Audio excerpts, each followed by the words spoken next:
Sveiki! Atvykę į šią laidą, kur apžvelgsime naujus dviračius. Taigi šiandien apžiūrime Ado 16 Eko. Aš norėjau sakyti Air. Dėl ko norėjau pasakyti Air? Nes šiaip, jie labai panašus, ar ne?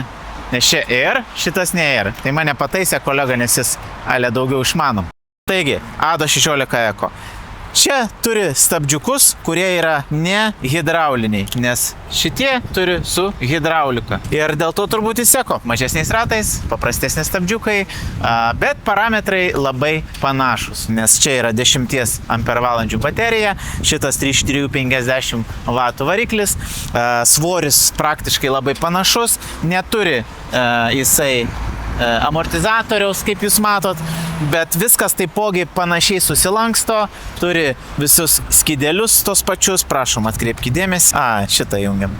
Šitą jungiam, tada jungiam šitą ir įsijungiam mūsų Ado pavadinimas. Matos? Taip, ir čia matome viską, ką mums reikia. Tai yra greitis, vat matot, spaudžiam stabdį, jis nevažiuos, nes įsijungia šauktukas. Bateriją turim signalą ir turime rankenėlę, kuri galima važiuoti.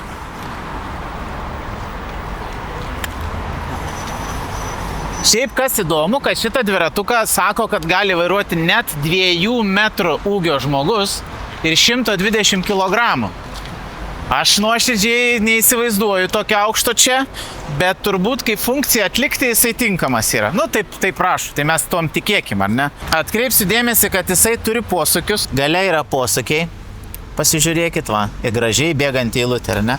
Bet ką norėjau paminėti, kad čia yra diržinė pavara. Diržinė pavara yra tom gerai, kad jis labai tyliai važiuoja, tepimo praktiškai jokio nereikalauja ir mažai reikia priežiūros. Ir aš įsivaizduoju, kad šitas dviratukas yra tinkamas tiems, kurie nori kuo mažesnio dviračių, kad jis mažiau užimtų vietos, į mažesnį automobilį tilptų, bet atliktų panašias funkcijas iš taško A į tašką B. Taigi šitą dviratuką galite rasti mangius.lt arba Vilniuje, Kaune ir Klaipėdoje.